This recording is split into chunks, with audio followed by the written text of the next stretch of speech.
inaugurated in 2006. It's dedicated to Dr. Julia Watkin. Many of you may know Julia Watkin was a senior lecturer at the University of Tasmania, the island state of Australia, until her death at the age of 62 on January 24th, 2005. Julia was a leading scholar in the field of Kierkegaard studies. Beginning in the 70s and 80s, she could be found at the center of the Kierkegaard world.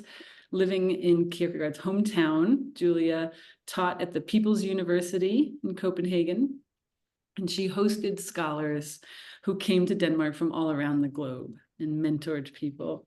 She founded the International Kierkegaard newsletter that had a long, strong life. And she did invaluable work translating together with Howard and Edna Hong.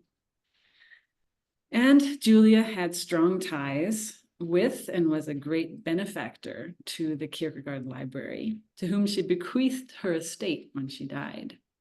It's a great honor to continue the legacy of Julia Watkin with these biannual lectures.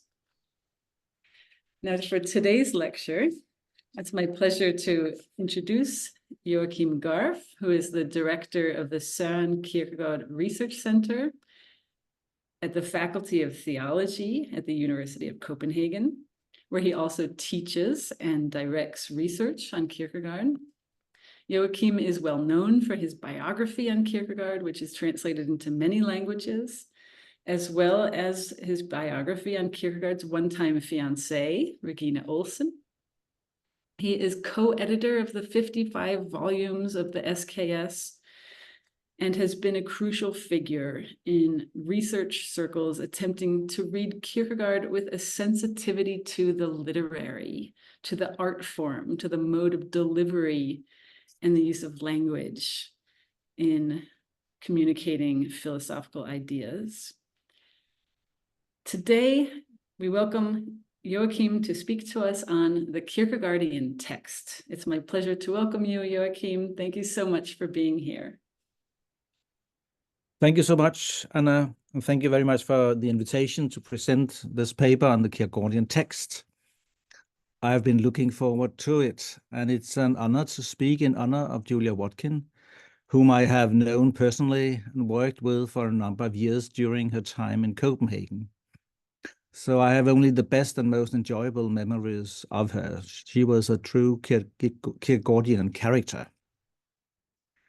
Well, in the diaries that Kierkegaard kept around the period of the composition of the point of view for my work as an author, he touches frequently on the special circumstance that his authorship has been his own upbringing and development. It is not one or another specific work that has had particular significance for his self-understanding, nor is it the poetical treatments of personal life that he emphasizes. Rather, it is the entire production, the authorship regarded as a totality, that stands out to him in retrospect as a continuous text that has brought up and developed its writer, unnoticed, oddly enough, by the writer himself. In this perspective, the authorship is a personal process of coming into existence, a kind of Bildungsroman or novel or formation in which the writing itself has a majutic relation to its writer.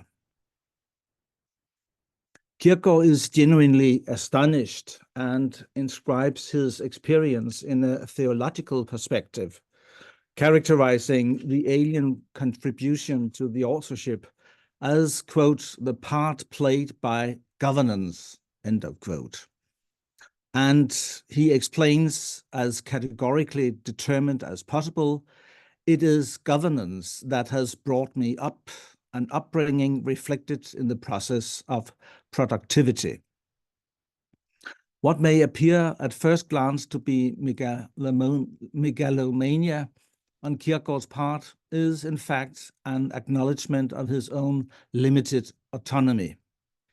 Kierkegaard has experienced that an author does not merely do something with his work, but that powers in the work also affects its author, or if you prefers, that a writer does not merely write, but is also written himself. Thus, stated in his journals, Kierkegaard has noted, quote, an inexplicable something that indicates that it is as if I had been helped by another, so that I got to bring to effect and say something, the full meaning of which I myself sometimes only understood afterwards, end of quote. And this inexplicable something he interprets as being governance. On closer reflection, Kierkegaard becomes alarmed at this surplus of meaning, for it undermines his self-determination, threatens his authority as a writer, indeed diminishes him almost to the status of co-author or ghostwriter, and thereby deprives him of the right to comment on the full meaning of the authorship. And then he says, and yet I entirely am the one who has done it, and with reflection has taken every step. The circumstance that Kierkegaard was not only the origin of his authorship, but that this authorship is also the origin of Kierkegaard, contributed to his ultimately setting the point of view aside to await posthumous publication. As he writes in a somewhat later marginal note, the difficulty in publishing what I have written about the authorship is and remains that I have been used without myself properly knowing or entirely knowing it. And now, for the first time, I understand and have an overview of the whole, but then I cannot say I. As can be heard or seen, Kierkegaard here claims, on the one hand, that the authorship has been his own upbringing and development, which is reflected in the process of production. While, on the other hand, he declares that by virtue of the same process, he is unable to say I. In other words, the identity that the authorship has bestowed on Kierkegaard appears to be a textual identity that does not simply correspond with what could be called his factual identity, his real I. Or as it says in one of the excised passages from the manuscript to the postscript, quote, the speaking voice comes from me, but it's not my voice. The writing hand is mine, but it's not my handwriting, end of quote. Between his factual and textual identity, there lies an inexplicable something, a factor that is just as dynamic as it is enigmatic in the formation of identity. In order to concretize these perhaps rather algebraic substitutions, I would like to quote a diary entry which comments upon the self-representation found in the point of view. The entry is a late one. It's dated October 13, 1853, and bears the title About Myself. Kierkegaard states here, no doubt some creativity still slipped into what I jot down about myself in the journals of 1840 and 1849. It is not so easy to keep such a thing out when one is poetically creative as I am. It appears the minute I pick up my pen. Strangely enough, in my inner being, I'm much clearer and much more concise about myself. But as soon as I want to put it down in writing, it promptly becomes a creative process. Similarly, it is also strange that I have no desire to put down the religious impressions, idea, and expressions which I myself use. They seem to be too important for that. And of these I have a few, but I have produced quantities of them. But only when such a phrase seems to have been consumed, as it were, I can think of jotting down it or letting it slip into what I write. Now, if the point of view is Kierkegaard setting off the textual stage of himself, then this backward glance begins to look more and more like an attempt to capture and hold fast the personal in spite of the text. And as one can see, such an attempt creates difficulties because the inner transparency of self-understanding becomes opaque just at the very moment it was to be expressed textually. This Kierkegaard himself explains by saying that there must have been some creativity still slipped into his self-representation. In other words, prior to the text, in his own innermost parts, he is himself, yet after the text, he post-scriptum, so to speak, has become on the outside another. Thanks to this logic of writing, the life of Kierkegaard, the private person, has surrendered into the hands of the author of the same name. It should now be clear that Kierkegaard has been what I would describe as exposed to textuality. He has learned that paradoxically, the moments he strides into the text in order to make himself autonomous or to consolidate his authority, he loses his autonomy.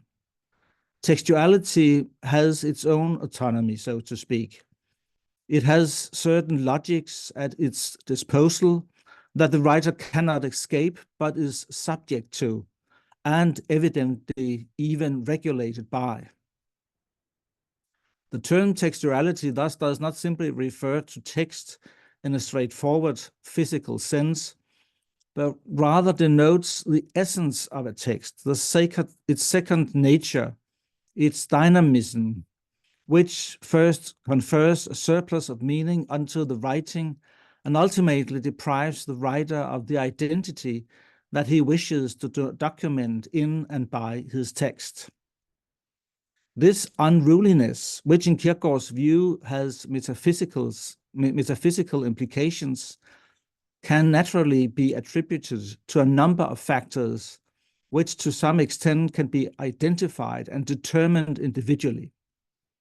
But in the case at hand, it is due to the textuality's hyper-complex structure, which includes such components as narrativity, poetics, spatiality, performativity, visuality, mimesis, self-representation, and intertextuality. The wish to speak about structure is perhaps in reality mere insinuation, as Kierkegaard's textuality is rather a fluctuation, which of course complicates a more systematic characterization.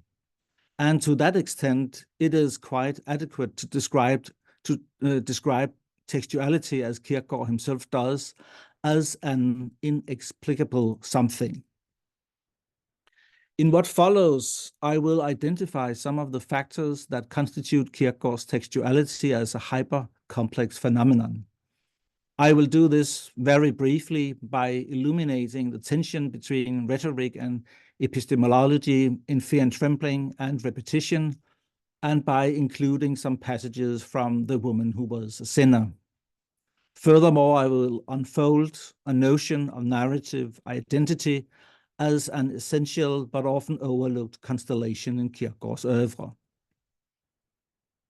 It is a characteristic feature, if it is a characteristic feature of Hegel's thought, that it often is so abstract that imagination and flights of fancy must rescue the reader when he is about to suffocate in the thin air of pure concepts. It is almost the opposite with Kierkegaard, and he knows it. Thus he writes in The Point of View, quote, "What hasn't this pen managed to produce with regard to audacity, intensity, and fervor to the point of madness? It wasn't the pale, bloodless concepts, nor was it his paradoxes that impressed him. It was rather the pen's artistic appeal to the senses.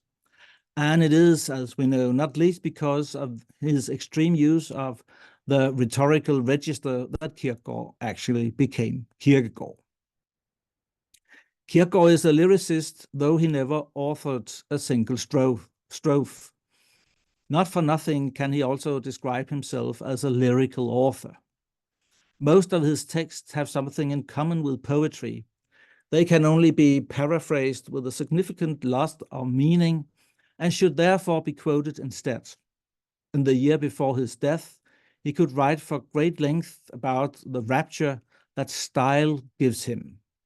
He confesses here how he can sometimes sit for hours in love with the sound of language, just like a flute player amuses himself with his flute. Consequently, he asks his reader to read aloud so that she can sense the rhetorical and the rhythm. When commenting upon his own punctuation, specifically his future punctuation, he rationalized why it is he prefers the colon over and above the comma. Indeed, he even obligates himself once in eternity to give a public reading of his 3 discourses from 1847, about which he triumphantly adds, "I'm convinced that they will be listened to with pleasure." When he defines the genre of Fear and Trembling as dialectic lyric, Johannes de Silentio declares a hybrid alliance between dynamic conceptuality and rhetorical fluctuation, a description that applies not only to the majority of the Pseudomonas works, but also to Kierkegaard's upbuilding discourses. Much as Johannes de Silentio is precise in his genre definition, so too does Fear and Trembling have a clear awareness of itself as a work. Hence, what the work wants and doesn't want is not the artistic tapestry of imagination, but the shutter of thought. With this shutter of thought, denne tankens gysen, Johannes de Silentio has the sublime in mind, the sublime that eludes reason's reconciliation, the sublime that is maintained as the foreign and terrible, as that which opposes both the social and philosophical center, a fatality that manifests itself in Abraham's sacrificial act, which keeps it at a distance from any normal emotional register, because Abraham, as is written, Abraham cannot be wept over. One approaches him with horror religiosus, as Israel approached Mount Sinai. However, this is precisely what a modern reader does not do, because everybody knows how the story ended, and so also knows that the danger was not serious. We all know it. It was only a test or a trial. It is just with this reconciling knowledge that we approach the story of Abraham, precisely thereby deflate the fear and trembling with which Abraham once approached the mountain. Every age must strive anew to wrest tradition away from the conformism that is working to overpower it, claimed Walter Benjamin in a famous thesis with which Johannes de Silentio would no doubt have been able to concur fully. To oppose this unaffected familiarity with the story of Abraham, Johannes de Silentio therefore launches his rhetorical gambit, dramatizing the journey, extending the time it took, describing the equipment that a slaughter requires, so that Abraham, on his way to Mount Moriah, is followed by a text that invests its performative energy in bringing about in the reader the sense of being present, on which the shutter of the thought relies. Every means is put to use to capture the reader's attention and maintain the horror that the section immediately following the preface has already introduced, as it exposed the Old Testament narrative for 4 variations, which aim to stage the horror's terrifying return. The rhetoric of Fear and Trembling thereby becomes the book's strongest argument against the forgetting of Abraham's terrifying deed.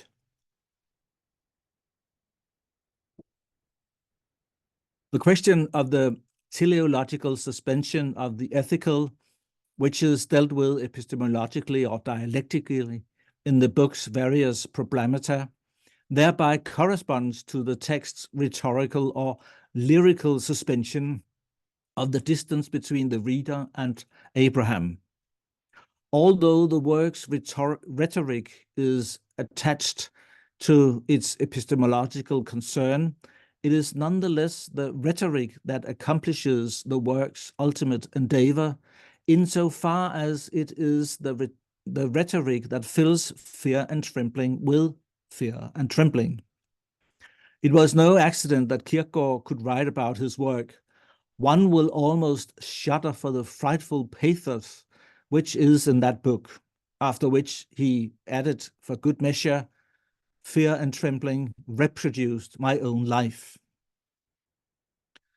Repetition seems at first only to reinforce the impression of rhetoric's dominance and triumph. If one looks past the epistemological definitions on the book's very first page, the work unfolds as a complex of narrative processes, a blend of burlesque episodes and sudden tableaus entirely without conceptual ambitions. Mediation in Danish, is a foreign word. Repetition is a good Danish word, and I congratulate the Danish language on a philosophical term, writes Constantin Constantius, a dozen pages into repetition. Yet his congratulatory gesture is in several ways puzzling, if not downright misleading, because the Danish word for repetition, gentagelse, has never actually become a philosophical term, a fact that is due perhaps not least, and ironically enough, to the book Repetition itself.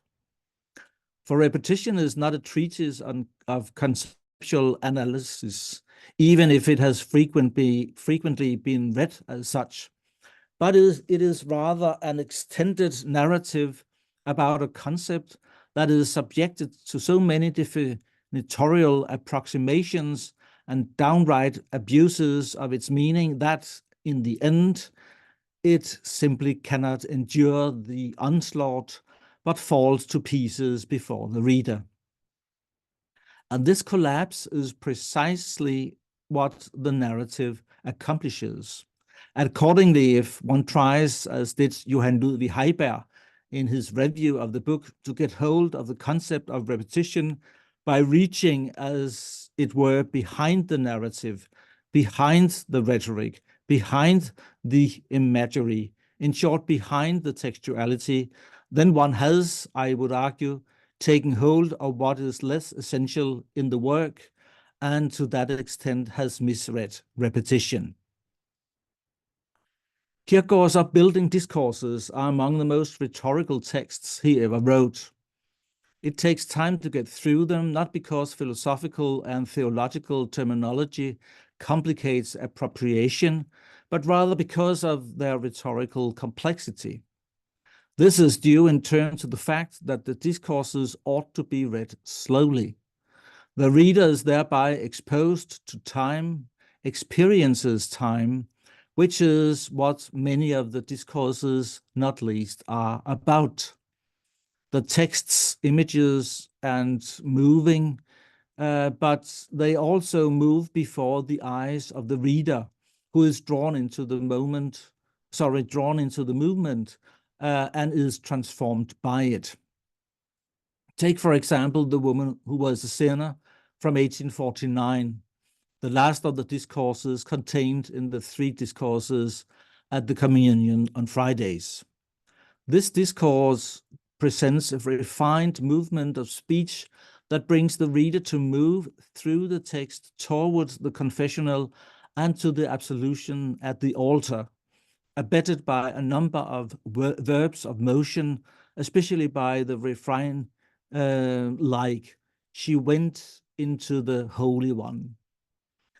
The repetitions, sometimes almost literal, guide the reader into a contemplative state and have at times a kind of hypnotic effect, supported by alliteration, chiasmus, dashes, frequent rhyming, indeed even repeated regular rhymes such as there once was a woman, she was a sinner. In Danish, der var engang en kvinde, hun var en synderinde. Was a sinner undergo from a harlot who loved many to a paradigm figure who loved much. What might appear at first sight to be outright redundancy in the woman who was a sinner turns out on closer inspection to be a refined ductus in the discourse, which brings the reader to move from his or her seat in the confessional to the absolution at the altar. Hence, rhetoric is far from being merely a decorative surface structure. Rather, it is a dynamic element in the text production of meaning, closely connected with its complex communicative registers. The textuality of the discourse thus becomes impossible to do justice to in a more discursive language, inasmuch as it defies any paraphrase and indeed approaches a kind of resistance to interpretation.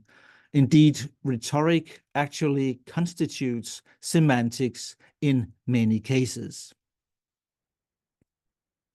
Prompted by his self-representation in the point of view, Kierkegaard recognized, as we have seen, that his authorship was his own education and development. We have established that Kierkegaard was exposed to the dynamism of textuality, which first gave his writing a surplus of meaning, as was the case in the totality of the authorship, regarded retrospectively and ultimately deprived him of the identity that he wished to document in and by the text. Furthermore, we have seen how Kierkegaard paradoxically lost his autonomy the moment he ventured forth into the text in order to consolidate his autonomy here. One cannot help but ask oneself whether these experiences with textuality might contribute to an understanding of Kierkegaard's extensive use of pseudonyms. In other words, was the pseudonymous author the consequence of the crisis in the self-relation that textuality caused when it falsified Kierkegaard's autography? In an 1847 journal entry, Kierkegaard writes, "For many years, my depression or heaviness of mind, my tungsind in Danish, has prevented me from saying du, you to myself in the profoundest sense. Between my du and my heaviness of mind lay a whole world of imagination. This is what I partially discharged in the pseudonyms." The pseudonymous authors are obviously not released from a transparent and panoptic point here. Rather, it is just the opposite. They perform a compensatory function because Kierkegaard has, by means of them, overcome the distance between his heaviness of mind and his authentic self-relation, his du. Pseudonymity, therefore, is more than just a mageutic modus operandi. It is also a reflection of a crisis of self-relation. In reverse, it is evident that Kierkegaard did not traverse a whole world of imagination with his du as a fixed extra-textual endpoint at which he himself, unchanged by textuality, would arrive. Instead, the du, or the you, at which he arrives receives, in a double sense, its character in and through the writing process. Hence, the subject crosses back and forth between construction and destruction, thereby deconstructing itself. Yet, what applies to the pseudonymous applies also, and to an even greater extent, to the narrative figures in Kierkegaard's discourse. The presence of such narrative figures there is not merely due to his wanting to illustrate his philosophical or theological concerns in them, but reveals the fact that Kierkegaard understands the individual as being that in its encounter with stories, be it in myth, Greek tragedy, or biblical accounts, is endowed with a narrative identity. Very briefly, Kierkegaard displays the fulfillment of authenticity in two paradoxical processes. An authentic self-relationship not only implies that one should relate oneself to oneself as a not yet implemented self-relationship. No, authentic becomes the self-relationship first and foremost when one also relates oneself to oneself as a potentially actualized narrative possibility. Christian identity is to conceive oneself as a narrative possibility at the gospel of God, at the disposal of God, which is to say, the God who is proclaimed in Jesus of Nazareth and who has sealed his fate. What one could, with due caution, call a theological textuality has the task of unfolding the implication of this narrative identity. I won't go deeper into that for time reasons, but go to my exit. Kierkegaard's understanding of the authorship as a totality contains a number of hermeneutical implications, which time obviously does not allow me to unfold here. But it should be obvious that the notion of the authorship as the author's own upbringing and development reactualizes a biographical, or rather a meta-biographical reading of the authorship, understood precisely as a totality. The reflection on Kierkegaard's textuality, however, gives rise to a deeper reflection on the kind of textuality in which Kierkegaard is rewritten in our texts about him. Making a report on method, as is often done in the literature on Kierkegaard, ought therefore to include an explanation of the choice of the form of discourse with which one wishes to represent Kierkegaard's writings. Without such a textual sensibility, Kierkegaard risks being treated as a philosopher along the lines of Descartes or Kant, or as a theologian of the same kind as Barth or Tillich, or as an existentialist à la Sartre and Camus. Kierkegaard, the father of existentialism, asked Paul Ricoeur already in 1963 in an essay about the conditions of possibility for philosophizing after Kierkegaard. We saw in Kierkegaard, continues Ricoeur, the ancestor of a single family in which Gabriel Marcel, Karl Jaspers, Heidegger, and Sartre were supposed to be cousins. Now it's clear to everyone that this group has burst asunder, if it indeed ever existed anywhere but in textbooks.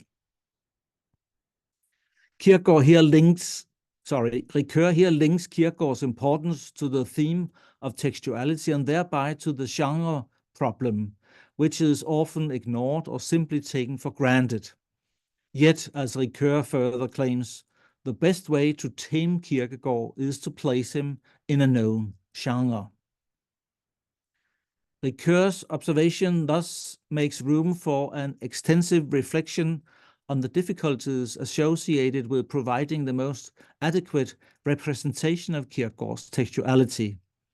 In other words, Kierkegaard's difficulties in clarifying the relationship between text and subjectivity ought to be transferred to his interpreter, who otherwise, precisely because of a so-called systematic approach to the text, risks being guilty of a systematic reductionism of the very complexity of Kierkegaard's textuality, and thereby of falling to take into account a significant dimension of meaning in the work, which then risks being used as a field for philosophical cherry-picking.